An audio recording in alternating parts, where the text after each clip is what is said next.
안녕하십니까. 신의균 국방TV 시큐리티 뉴스입니다. 자, 오늘도 아주 중요한 안보 소식 전달해 드리도록 하겠습니다. 이 우크라이나에서 흑해 인근에 굉장히 강한 폭풍이 불고 있다고 합니다. 특히 그래서 이 크림반도 지역의 해안선에 배치되어 있는 러시아군의 방어전지 완전히 지금 초토화시키고 있다는데 어떤 내용인지 보도록 하겠고, 이래서 이 우크라이나인들은 포세이돈이 노했다, 정의의 심판이다, 뭐 이러고 있다고 하는데 어떤 상황인지 보겠습니다. 그리고 북한이 9.19 군사합의 공식 파기를 선언한 직후에 전군의 비상태세를 발령하고 전군을 지금 벙커, 갱도에서 퇴근도 안 시키고 24시간 무장 상태로 대기, 그리고 야포, 대공포 등등의 탄약 장전해서 언제든지 발사할 수 있는 태세를 갖췄다고 하는데 정신 나간 거 아닙니까? 어떤 도발이 예상되는지, 도발했을 때 우리 어떻게 해야 되는지 보도록 하겠고, 미국이 이란의 이 도발, 제가 아침에 말씀드렸죠. 미 항모도 그냥 비껴가서 때려버리는 이 도발에 미국이 도저히 참지 못했나 봅니다. 호르무즈 해협 안으로 집어넣었습니다. 항모 전단을 페르시아 안으로 들어갔습니다. 미국이 이란에 대한 어떤 응징에 나설지, 또 이번에도 섀도우 복싱만 하고 말지 보도록 하겠습니다. 첫 번째입니다. 우크라이나가 지난 몇 주 동안 계속해서 공격했지만 별다른 성과를 거두지 못했던 크림반도에서 예상치 못했던 변수가 등장했습니다. 흑해 전역을 휩쓸고 있는 폭풍이 크림반도에 몰아쳐 크림반도 전체가 아수라장이 되고 있다는 소식입니다. 최근 흑해 전역에 휘몰아치고 있는 폭풍이 현지 시각 11월 26일 크림반도를 강타해 해안 주요 시설들이 파괴되고 전력과 수도 인프라가 파괴돼 주요 도시들에 대한 물과 전기 공급이 끊어졌다고 현지 오신트 소식통들이 11월 27일 리포트했습니다.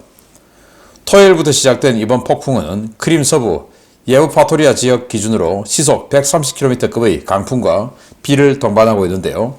이 때문에 러시아가 최근 몇 달 동안 크림반도 서부 해안에 구축해 놓은 대부분의 참호와 방어 진지들이 태풍에 파괴됐습니다. 예부파토리아 지역은 9m에 달하는 파도가 마치 쓰나미처럼 해안을 휩쓸고 있고 해안 도시 여러 곳이 침수되는데요. 현지 소식통들은 이번 폭풍이 지난 100년 동안 관측된 폭풍 중 가장 강력한 것이라고 전했습니다. 그야말로 세계적인 폭풍이 크림반도를 강타하면서 러시아 방어선은 초토화되고 있습니다. 대부분의 레이더 사이트가 폐쇄됐고 해안에 설치된 지대공 미사일 사이트와 방어 진지들이 쓰나미에 휩쓸리면서 적지 않은 방공 시스템이 침수된 것으로 전해졌습니다.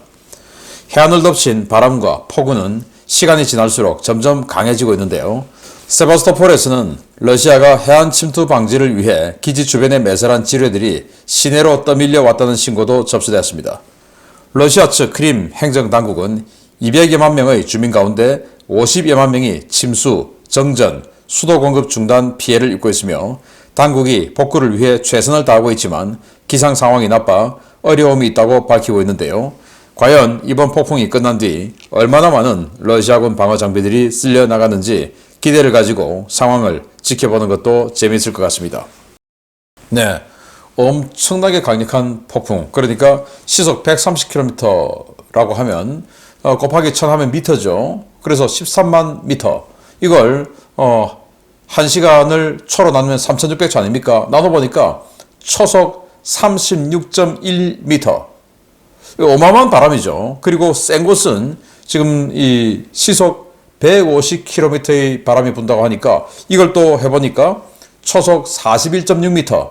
어마어마한 바람이 불고 그 바람과 동반한 이런 이 파도가 덮쳐 나가고 있는 겁니다. 그래서 9m짜리 파도가 해안을 덮치고 해안은 뭐 다 바닷물이 들어와 있고 그러다 보니 해안선에 방벽, 참호, 대공무기 등등 다 배치해놨던 러시아군 그냥 박살났죠. 그래서 우크라이나 측 이 군사 전문가들 또 민간인들은 이게 포세이돈이 정의의 심판을 내린 거다. 그래서 합성해서 이 폭풍에다가 포세이돈이 삼지창으로 뭐 찌르는 뭐 이런 그림도 마구마구 내보내고 하는데, 그래서 지금 니들 해안에 있는 방공무기 다 휩쓸려 갔으니 폭풍 끝나면 바로 그냥 우리 드론들로 크림반도 박살낼 거야, 이런 희망 섞인 주장도 하고 있는데요.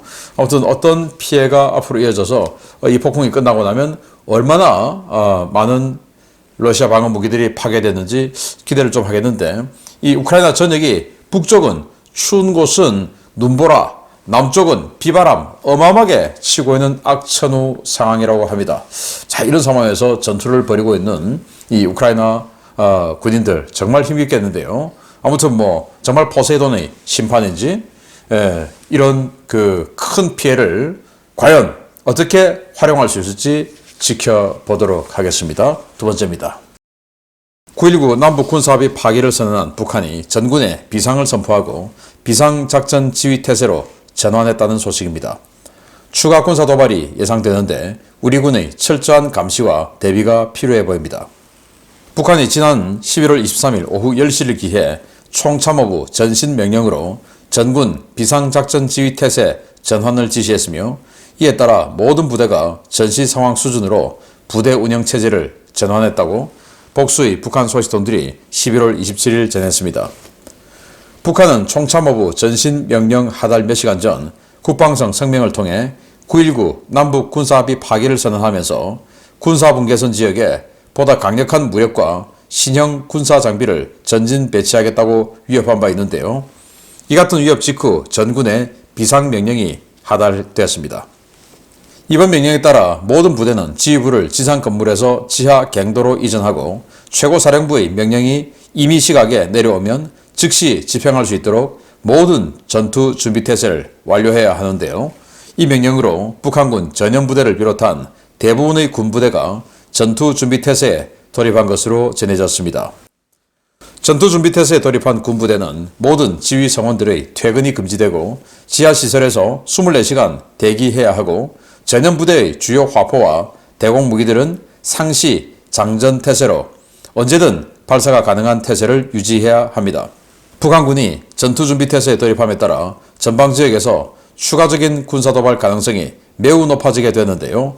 포격이나 드론 침투, 미사일 발사 등 여러 유형의 군사도발이 예상되고 있습니다. 이에 앞서 북한 국방성은 북남 사이 돌이킬 수 없는 충돌 사태가 발생하는 경우 전적으로 대한민국 것들이 책임지게 될 것이라고 위협한 바 있는데요. 북한이 이번에는 어떤 사고를 칠지 긴장감을 가지고 만반의 대비를 해야 하겠습니다. 아니 뭐 갑자기 또 이렇게 엉뚱한 시체마로 생쇼를 하고 있는지 기가 찰 노릇이죠. 9.19 군사합의 파기 그리고는 바로 몇 시간 후에 전군 비상 작전 지휘 태세. 그래서 간부들 퇴근도 못하고 그냥 갱도, 즉 우리말로 하면 뭐 벙커로 들어갔다 이 말이 되겠죠. 이 벙커로 들어가서 완전히 그냥 무장을 한 채로 비상 근무를 하고 있다. 아니 이 겨울에 황당한 일이죠. 그리고는 화포, 야포들이죠. 그리고 대공포 등등 다 언제든지 포사격할 수 있도록 장전하고 지금 뭐 사격 준비 태세에 들어가 있다고 하는데, 자, 이 정도 되면 뭔가 도발을 하겠죠? 그래서 제가 생각할 때 크게 두 가지 도발을 할 수 있을 것이다. 뭐 그 외에 뭐 미사일 뭐 발사하고 하는 거, 거기에 대해서 우리 국민이나 군이나 사실은 뭐 큰 관심도 없으니 요즘은. 그래서 뭔가 우리 국민이 화들짝 할 수 있는, 또 그럼으로써 저 국민의 힘이 집권하고 있으니 이렇게 안보가 불안해. 그러니까 니들이 집권 세력을 바꿔야 편안해질 거야. 라는 요즘 뭐 북풍이 완전히 반대로 지금 불고 있지 않습니까? 그래서 신북풍, 이래서 이 NLL 지역, 연평도 쪽으로 포격을 한다든지 방사포 이렇게 지금 사격 준비를 다 했다라고 하니 연평도 지역 해상 또는 육상으로 사격을 할지, 아니면은 이 NLL이 아니고 육상 MDL에서 이 우리 GP 또는 GOP를 향해서 사격을 할지, 그러한 도발을 할 가능성이 있는데, 정말 그런 도발이 있다면 과거 박근혜 정부 당시에 모든 사단장들이, 제가 그때 뭐 사단장들하고 많은 분들하고 인터뷰를 해봤는데, 그래 기왕 할 것 같으면 우리 부대로 쏴라. 지금 대통령께서 완전히 현장 지휘관들에게 강력하게 응징보복 명령을 내렸으니 그동안 스트레스 받았던 거, 북한에 그냥 뭐 제대로 사격 못하고 스트레스 받았던 거 많지 않겠습니까? 내가 한번 다 터져준다 라고 서로 자기네 부대로 쏴라, 기왕 쏠 것 같으면, 이런 상황이었어요. 모쪼록 지금도 우리 부대장들이, 사단장들이 군단장들이 그래 니들 우리 부대로 한번 쏴봐라. 10배, 100배의 보복을 하겠다. 라는 의지로 해주면 어떨까라고 생각되고 이제 지금 퇴임을 한 김승겸 전 합참의장, 바로 직전 합참의장이죠. 그분이 28사단장 할 때 28사단 쪽으로 북한이 당시에 포를 쏘았습니다. 근데 아주 그냥 약한 포를 쐈는데 당시 28사단장이었던 김승겸 소장, 지금 이제 합참의장으로 전역을 하기도 했지만 그분은 35발을 갖다 쏴버렸어요. 자주포. 당시 화력 대기를 하고 있던 부대가 28사단 부대가 아니고 26사단의 포병부대가 화력 지원 대기를 하고 있었는데 그 26사단 K-55 자주포에게 명령을 내려서 35발 쐈어요. 원래 36발 쏘려고 했는데 한 발이 조금 늦었습니다. 그래서 이제 스탑 한 뒤에 사격하려고 뭐 스탑돼서 어쨌든 35발이 북한에 탄착을 했어요.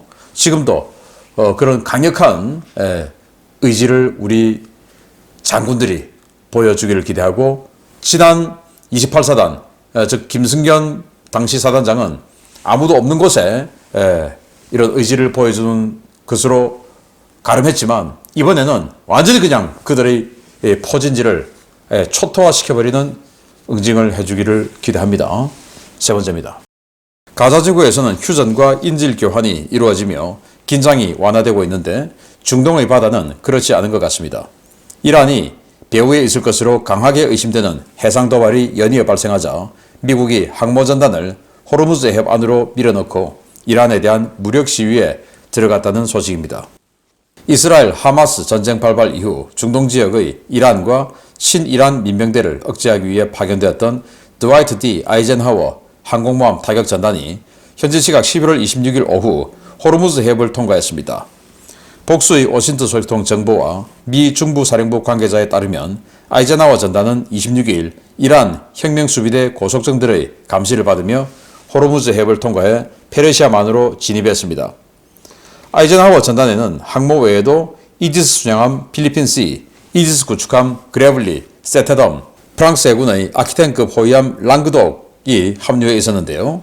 이들은 이란의 기분 나쁜 추적을 받으며 페르시아만에 진입했습니다. 미국이 항모전단을 페르시아만에 진입시킨 것은 최근 계속된 이란과 친이란 세력의 해상 도발에 대한 대응 차원입니다. 지난 11월 19일에는 이란이 지원하는 후티 반군이 홍해, 공해상에서 이스라엘 기업인과 연관이 있는 화물선 갤럭시 리더호를 납포했고 25일에는 이스라엘 해운재벌 소유의 컨테이너선이 인도양에서 샤헤드 136의 공격을 받았습니다. 11월 26일에는 홍해 공해상을 항해하던 이스라엘 관련 화학유조선 센트럴 파크호가 후티 고속정에 납포되기 직전 미 해군 이지스 구축함 메이슨호가 출동해 이를 저지하는 사건도 발생했습니다. 미국은 최근 격화되고 있는 중동 지역 해상 교통로 위협 행위의 배후에 이란이 있다고 보고 이란에 대한 압박 수위를 높이기 위해 항모전단의 페르시아만 진입을 결정한 것으로 보이는데요. 아무리 강력해도 사용할 의지가 없는 힘은 상대에게 그 어떠한 억제력도 발휘하지 못한다는 사실, 백악관 당국이 깨닫기를 바랍니다. 네, 아이젠하워 전단이 4척의 구축함의 호위를 받으면서 페르시아만으로 들어갔고 들어갈 때 이란이 기분 나쁜 추적을 했다. 고속전들 옆에 바짝 붙여서 이렇게 막 그 쏠 것처럼 위협을 하면서 들어왔다는 거죠. 참 이란 간도 큽니다. 이렇게 이란이 간 큰 행위를 할 수 있는 근저에는 쟤들 저래봐야 우리 공격 못한다 라는 생각을 하고 있기 때문 아니겠습니까? 그래서 까불면 정말 때린다? 때릴 것 같아? 라는 이미지가 있어야죠. 그런데 이 바이든 정부의 미군은 그렇지 않은 것 같습니다. 자, 이 호위함으로 여기 CG, 그러니까 타이콘 데려가급 이지스 순양함, 그리고 이지스 구축함 2척, 알레이버크급이죠. 그리고 이제 프랑스 해군의 아키텐급 호위함 1척. 이래서 4척의 호위함들과 같이 들어갔는데 이 들어간 이유는 갑자기 도발이 너무 많죠. 자, 이 센트럴 파크호가 납포될 뻔했다고 하는데 이 화물선이 저는 이 화물선 납포될 뻔한 이 위치를 보고 정말 믿어지지 않아요. 뭐냐? 여기 지금 이 삼각형, 여기가 시나이 반도 아니겠습니까? 시나이 반도. 시나이 반도 코앞이에요. 즉, 수에즈 운하 통과하자마자 납포될 뻔한 건데 여기서 한참을 그러니까 뭐 거의 한 2000km를 내려가야 예멘 아닙니까? 그런데 예멘 후티의 고속정이 2000km나 올라와 있다. 이게 도대체 어떤 상황이냐? 그래서 이런 상황 같으면 그 고속정을 탑재하고 다니는 모선, 공작 모선이 있을 것이다 라고 저는 생각을 하고 그리고 여기에서 납포당할 뻔한 이 이스라엘 관련 이 배를 사실은 미국이 구해줬고 그 미국이 구해주는데 일본 해상자위대도 같이 했어요. 일본 해상자위대가 이 소말리아 해적으로부터 상선들을 보호하기 위해서 우리 청해부대처럼 일본도 가 있죠. 타카나미급, 모라사메급 이런 그 5,500톤급 호위함들이 상시 배치되어 있습니다. 지부티에. 그들이 같이 작전해서 미 이지스 구축함하고 연합작전을 통해서 그 이들을 사살하고 그리고 나머지는 체포했다라고 중부 사령부가 밝혔어요. 아마 우리 청해부대에도 이런 지원 요청이 있었을 것으로 생각되고 우리 청해부대도 이런 작전을 곧 할 것 같습니다. 모쪼록 큰 피해 없어야 될 것 같고 자 이런 도발들이 이어지니까 미군이 이제 들어갔는데 일단 여기 실선으로 만들었어요. 실선은 항적이 확인된 거. 그 다음 점선은 이렇게 갔으면 좋겠다라는 저희들의 희망인데 자 여기까지 들어가면 이제 슈퍼호넷 함재기죠. 함재기 작전 반경이 720km니까 테헤란까지 슈퍼호넷 전투기가 들어갈 수 있는 작전 반경에 페르시아 안으로 쑥 들어가면 가능한 것이죠. 그래서 정말 뭐 섀도우 복싱만 하지 말고 이제는 이들이 이런 식으로 한단 말이야. 그러면 우리도 가만히 있지 않지 하면서 테헤란을 직접 때리지 못하더라도 지금 미군 기지를 공격하고 있는 친이란 민병대 미군 기지가 지금 80여 회 공격받았지 않습니까? 시리아와 이라크에서 그런 친이란 민병대들의 기지라도 완전히 그냥 초토화 시켜버리는 작전을 항모전단이 하지 않으면 앞으로 누가 항모전단을 겁내겠습니까? 지금 미 항모전단이 부산에 왔다가 이제 출항하는데도 북한이 저렇게 길길이 날뛰면서 도발을 하는데 무섭지 않다는 거죠. 과거 트럼프 시대 때 화염과 분노하면서 야, 네 책상에 단추, 핵단추, 야, 네 거는 가짜잖아, 내 건 진짜야 하고 했던 그 시절 그때는 진짜 때릴 것처럼 했지 않습니까? 당시 빈센트 브룩스 한미연합 사령관에게 진짜 전쟁 준비하라고 지시를 했었고요. 그런 각오가 없으면 미국은 종이 호랑이에 불과할 것이다. 경찰 배지 떼야죠. 경찰 배지 그대로 붙이고 있으려면 이번에 강력한 행동을 보여주기를 기대합니다. 마치겠습니다. 감사합니다.